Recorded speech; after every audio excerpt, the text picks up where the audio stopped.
My conviction. It's quite difficult to speak about something that I have never seen in physical form before. My conviction is quite a conviction that is considered as something that is quite impossible. My conviction is quite simple and straightforward. My conviction is pretty much mainly focused on changing the economic competitiveness of the African continent to make sure that it competes with other established continents around the world in the space of textiles, fashion, and any other industries and value chains that are related to fashion and textiles and design. The continent needs to have very strong brands in order for it to have a solid backbone. I somehow believe as well that the motherland continent has been prosperous back in the past before. But then I feel like it is very important I tell my story of how I got to have such a conviction. I was born in a home where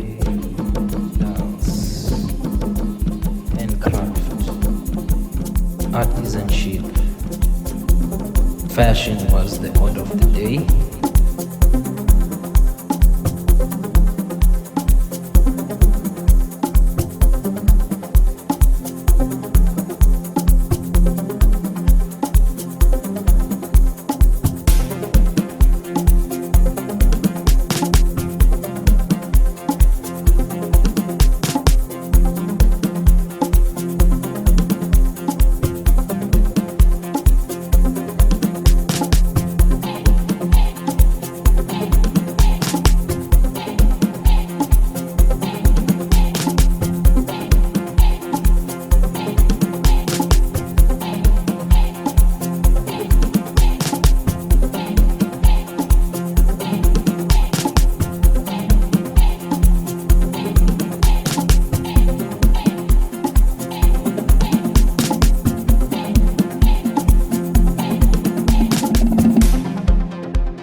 It is a practice that was solidified and instilled in us as young siblings, as young four children to a single mother, who taught us how to craft beadwork, how to crochet, how to sew, how to be creative, and ultimately how to be patriotic and proud of our own heritage, more specifically our MAXHOSA heritage, which makes us unique, which builds our DNA as a Xhosa-speaking nation that is broken down into multiple clans that we specifically belong to, that is called the Bondo. Our mother was super passionate about fashion. It is a dream and a desire that she grew up aspiring to achieve.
As a dreamer, she made sure that us as young siblings and her kids, we dreamt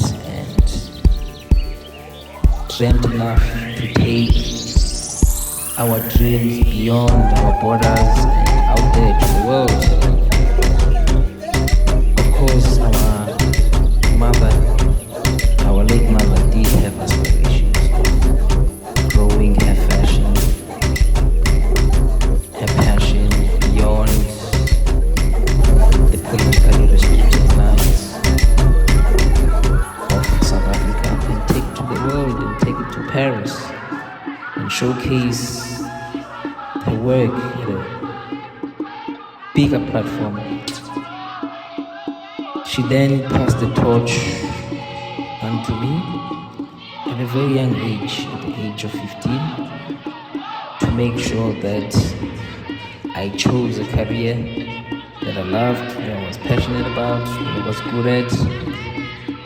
I breastfeeded the skill of knitwear design. I breastfeeded a passion for our beautiful heritage. I continued my studies after her passing in the early stage of her teaching me how to machine knit. I fell in love with textiles. I fell in love with fashion. I fell in love with anything that was innovative, design related. Getting through school was of course difficult, but then she managed to place us in a very good design high school that took my skill to another level. I then continued to university and studied towards a degree in textile design and technology, and went further to take courtesy of my studies to a master's level at Central St. Martins in 2016. But prior to that, journey that I traveled when I did my last year BA course at the Nelson Mandela University in Port Elizabeth, now known as Gqeberha, a city that is humble, a city that is grounded, and a city that is fertile with more hair, wool.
Came up with a thesis project idea of how I want to start a fashion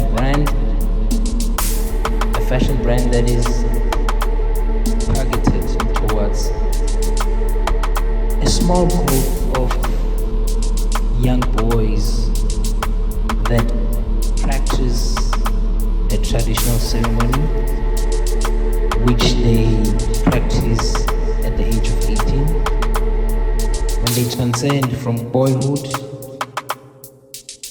to manhood. As part of the ritual, they have to give away all their belongings. They have to give away everything that they had accumulated as boys. Their parents buy them a new wardrobe, a new essentials, as a sign of a send-off to transcend into manhood. And therefore, it is prescribed that with the new wardrobe and the new dress code of female quality clothes, they then should now care of their belongings, because this would be the last time their parents, their guardians, would purchase them any essentials in their life. They have now transcended into a new journey of building a family, of being independent. Of course, I went through the ritual myself. Then, because I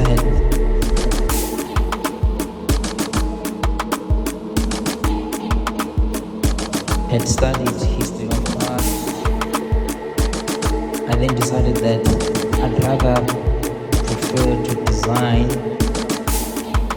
my own interpretation of how those traditional essential pieces should look like in an ideal world versus what we wore in reality, that is Eurocentric inspired clothes. The irony to me was that clothes that we adorn ourselves in as young initiates that just returned from a forest where we practice traditional practice that is sacred, would disappear for a period of 4 months, away from our community, away from women, away from everything that would get your mind out of focus. We then spiritually connect with our ancestors to help us walk a new journey of a new life that promises a better future, that is resilient, a better future that would give you a lot of teachings about the appreciation of working hard and being persistent, the appreciation of fighting for something that you believe in. For my thesis project, then I decided that I would target those individuals that practice that ritual and offer them an